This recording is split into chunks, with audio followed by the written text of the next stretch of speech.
아멘. 이 시간 하나님께서 우리에게 주시는 말씀은 레위기 14장 1절부터 32절까지 말씀, 구약성경 166쪽 레위기 14장 1절부터 32절까지 말씀을 우리 함께 드라마 바이블로 함께 듣도록 하겠습니다.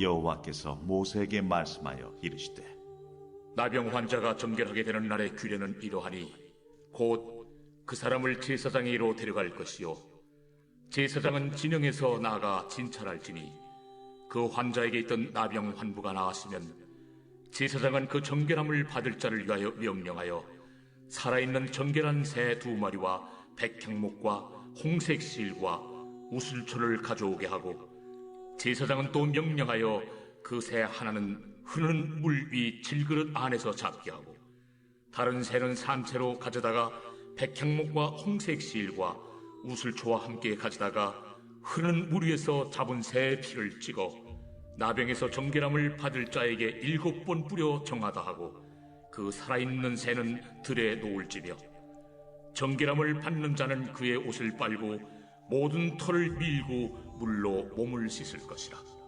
그리하면 정하리니 그 후에 진영에 들어올 것이나 자기 장막 밖에 이래를 머무를 것이요 7째 날에 그는 모든 털을 밀되 머리털과 수염과 눈썹을 다 밀고 그의 옷을 빨고 몸을 물에 씻을 것이라. 그리하면 정하리라. 8째 날에 그는 흠없는 어린 순양 2마리와 1년 된 흠없는 어린 암양 1마리와 또 고운 가루 10분의 3에바의 기름 섞은 소재물과 기름 1녹을 취할 것이요 정결하게 하는 제사장은 정결함을 받을 자와 그 물건들을 회막문 여호와 앞에 두고 어린 순양 1마리를 가져다가 기름 1녹과 아울러 속건제로 들이되 여호와 앞에 흔들어 요제를 삼고 그 어린 순양은 거룩한 장소 곧 속죄제와 번제물 잡는 곳에서 잡을 것이며 속건제물은 속죄제물과 마찬가지로 제사장에게 돌릴지니 이는 지극히 거룩한 것입니다.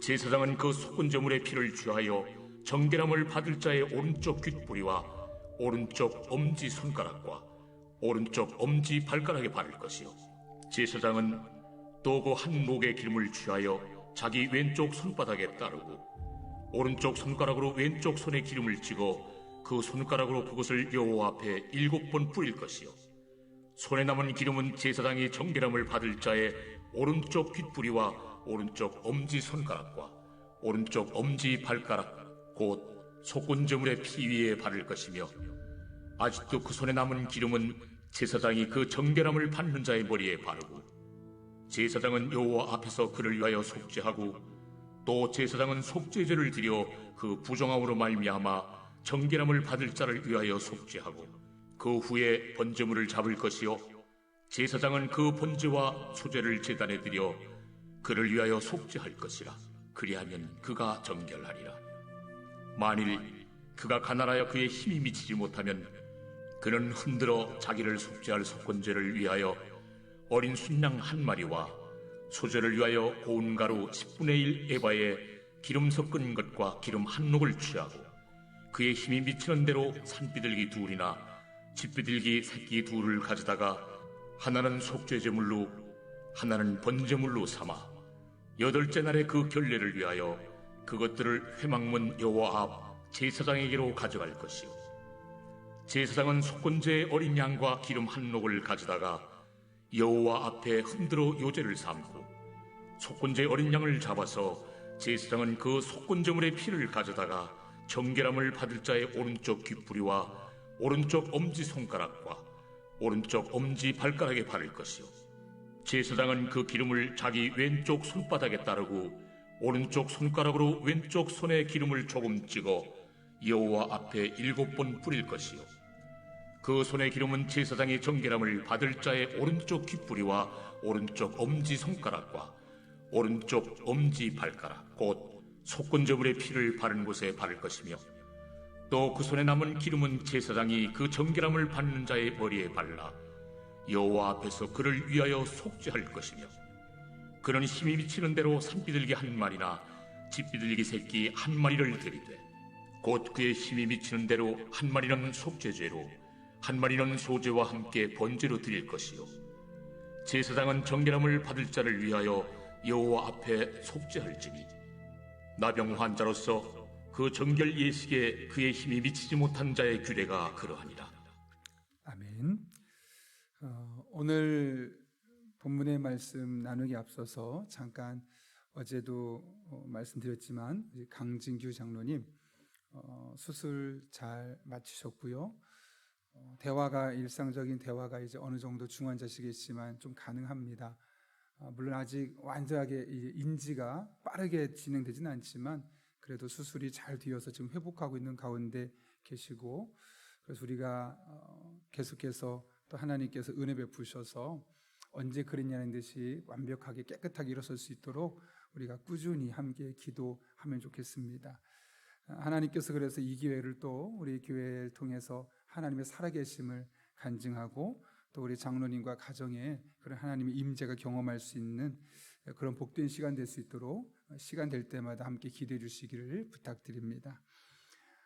오늘 본문의 말씀은 피부병의 일종인 나귀병에 걸렸다가 회복된 사람이 어떻게 이스라엘의 공동체로 들어올 수 있는지에 대한 부분을 우리에게 말씀하고 있죠. 특별히 오늘 우리가 읽은 1절부터 32절까지는 크게 두 부분으로 되어 있는데 1절부터 9절까지는 나병에서 나은 사람이 정말 나았는지 그렇지 않았는지를 확인하고 점검하는 그런 과정, 어떻게 그것을 확인할 수 있는가 그 절차에 대해서 이야기를 하고 있고 10절부터 32절까지는 8일째 되는 날 나병에서 회복된 것에 대해서 하나님 앞에 드려야 될 제사 혹은 예배에 대해서 말씀하고 있습니다. 특별히 하나님은 나병에서 고침받은 사람에게 4가지 제사를 드릴 것을 말씀하셨는데 10절에 4가지 제사가 나와 있습니다. 8째 날에 그는 흠없는 어린 수양 2마리와 1년 된 흠없는 어린 암양 1마리와 또 고운 가루 10분의 3 에바에 기름 섞은 소제물과 기름 한 룩을 취할 것이요, 이렇게 하게 되어 있죠. 그래서 보게 되면 적지 않은 제물의 양이 드리게 되었습니다. 문제가 있죠. 4가지 제사를 드리려면 많은 양의 제물이 필요했다는 겁니다. 좀 전에 보셨던 것처럼 속건제와 속죄제를 위해서 어린 순양 2마리가 필요했고 번제를 위해서 1년 된 어린 양 1마리가 필요했으며 소제를 위해서는 고운 가루 10분의 3 에바, 오늘날의 도량형으로 말하면 약 6.5리터, 기름 한 록은 0.5리터입니다. 그런데 여러분, 사람마다 경제적인 수준이 똑같지 않았습니다. 어떤 사람은 좀 경제적인 여유가 있어서 이 정도 충분히 하고도 남을 수 있는 사람이 있지만 어떤 사람은 이거 하면 정말 가산을 탕진할 정도로 경제적으로 너무나 힘든 사람도 있었던 것이죠. 그러다 보니 나병에서 고침받은 후에 제사를 드려야 하는데 이 정도 재물을 감당할 수 없는 사람들이 생겨나기 시작한 겁니다. 여러분, 코로나가 일부러 걸리고 싶은 사람이 없었던 것처럼 당시 나병도 자신에게 스스로 이걸 걸리고 싶어서 걸린 사람이 없죠. 부득불 자신도 모르는 사이에 걸렸는데, 그래서 회복된 이후에 정결례를 지내야 되는데 이렇게 많은 재물을 드려야 되는 것 결코 쉽지만은 않았습니다. 이럴 때 우리가 생각해내는 방법은 무엇입니까? 저 사람 너무 힘드니까 패스 안 해도 돼, 재물 없이 가면 되지 뭐, 그렇게 생각할 수도 있을 겁니다. 그런데 여러분, 하나님은 어떻게 하시나요? 오늘 본문 21절을 보면 이렇게 말합니다. 만일 그가 가난하여 그의 힘이 미치지 못하면, 여러분 이게 무슨 말일까요? 너무너무 가난해서 지금 이야기했던 이 속죄제와 속건제 또 소제를 위해서, 번제를 위해서 드려야 될 이 제물들을 힘에 미치지 못하면, 드릴 수 있는 형편이 안 되면, 이런 의미입니다. 어떻게 하라고 하시나요? 21절과 22절 이어지는 말씀 보면 이렇게 되어 있죠. 그는 흔들어 자기를 속죄할 속건제를 위하여 어린 수양 1마리와 소제를 위하여 고운 가루 10분의 1 에바에 기름 섞은 것과 기름 한 록을 취하고 그의 힘이 미치는 대로 산비둘기 둘이나 집비둘기 새끼 둘을 가져다가 하나는 속죄의 제로 하나는 번제물로 삼아. 어떻게 하라고 했습니까? 속건제는 어린 수작 한 마리를 드리고, 소제로서 고운 가루 10분의 1, 그 전에 있었던 것에 3분의 1로 줄었죠. 그 다음 기름을 드리고, 산비둘기 둘이나 집비둘기 새끼 둘로 속죄제와 번제제를 드리라고 했습니다. 딱 보아도 제물의 양이 많이 줄었습니다. 아니, 많이 줄어든 정도가 아니라 원래 속건제나 속죄제로는 비둘기를 드릴 수가 없는데 비둘기로 속죄제를 드릴 수 있도록 허락하고 있는 것을 보게 됩니다. 예외적인 거죠. 이런 나병의 환자, 나병에서 벗어나서 건강한 몸이 되었을 때만 속죄제로 비둘기를 드릴 수 있도록 예외적으로 허용하셨던 겁니다. 여러분, 이게 무슨 말일까요? 하나님은 너 가난하니까 그냥 없어도 돼, 안 해도 돼 라고 하지 않으셨습니다. 우리 아무리 가난해도 그 상황에서 네 힘이 미치는 만큼, 네가 가능한 만큼 준비해서 예배 드려야 한다라고 말씀하셨습니다. 그리고 이 사실을 강조하기 위해서 이와 관련된 표현을 무려 3번에 걸쳐서 사용하죠. 22절 좀 전에 읽었던 그 말씀 앞부분에 어떻게 말합니까? 그의 힘이 미치는 대로. 여러분 30절 보십시오. 뭐라고 말합니까? 그의 힘이 미치는 대로. 31절 그의 힘이 미치는 대로. 하나님께서 무려 3번에 걸쳐서 없다고 안 하려고 하지 말고, 없어도 네가 힘이 가능한 만큼이라도 하나님 앞에 드려야 된다라고 말씀하고 있는 겁니다.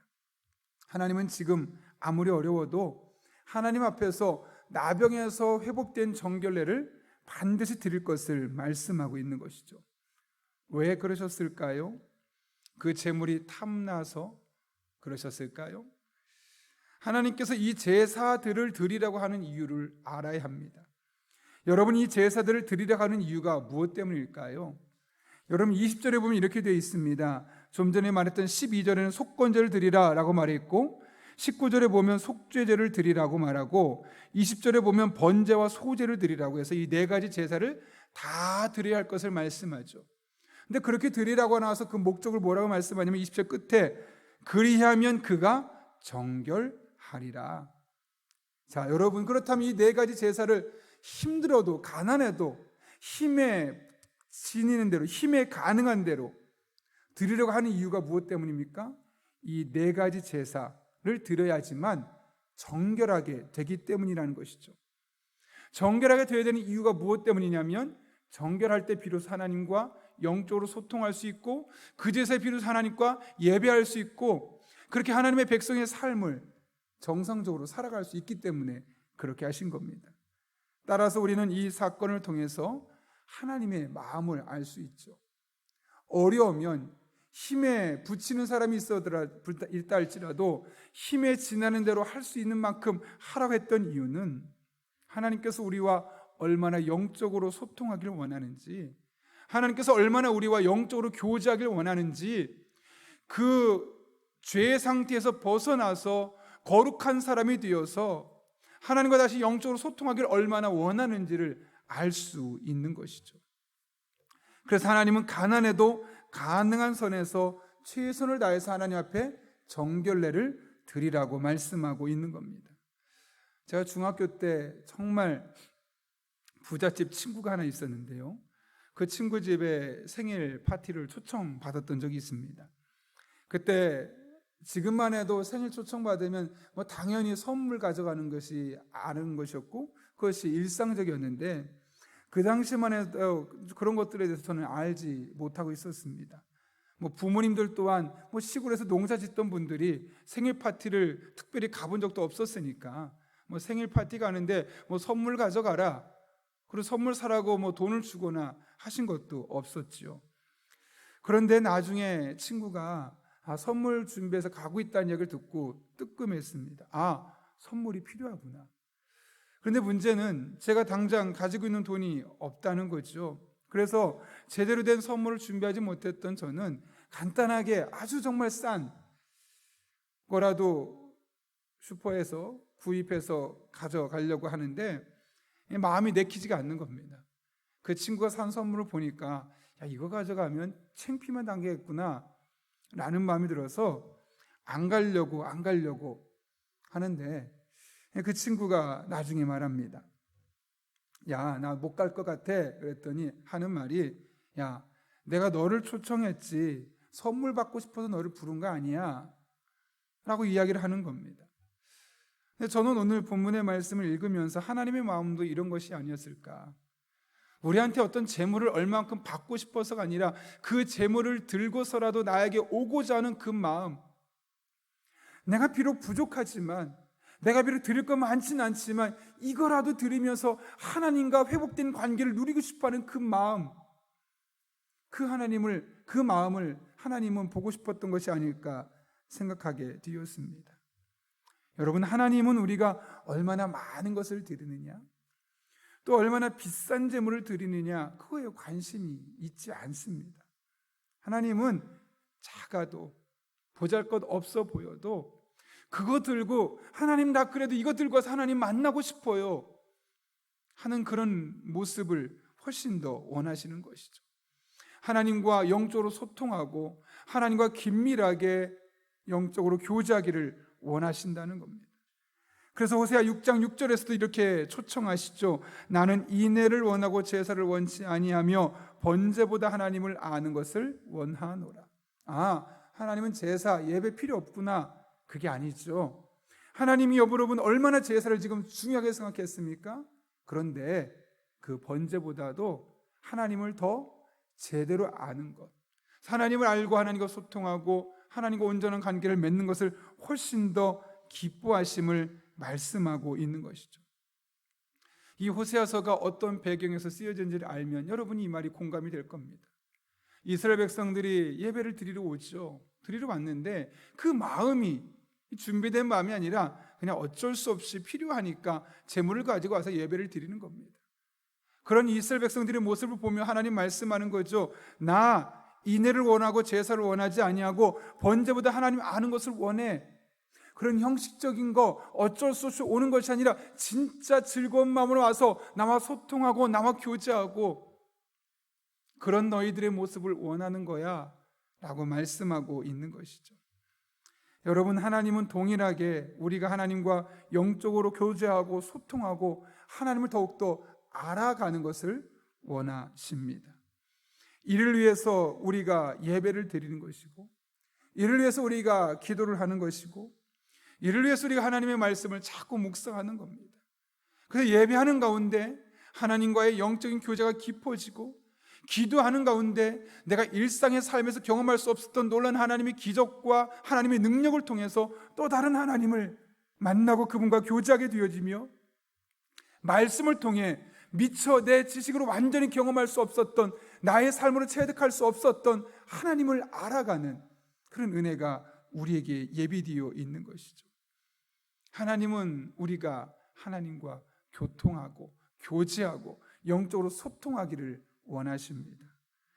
오늘도 우리에게 주어진 일상 속에서 다양한 모습으로 하나님과 영적으로 교제하고 그분의 임재를 삶으로 경험하고, 오늘 저녁을 마칠 때 하나님께서 나의 삶 가운데 어떻게 함께 하셨고 어떤 은혜를 베푸셨는지 그것이 여러분의 삶에 경험되어지고 고백되어질 수 있는 그런 복된 한 날이 될 수 있기를 예수님의 이름으로 축원합니다.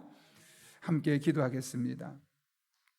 거룩하신 아버지 하나님, 오늘 귀한 말씀을 통하여 특별히 나병에서 회복된 정결례를 드리는 과정을 통하여 하나님께서 이스라엘 백성과 얼마나 영적으로 소통하고 교제하기를 원하시는지 깨닫게 하신 은혜 진심으로 감사를 드립니다.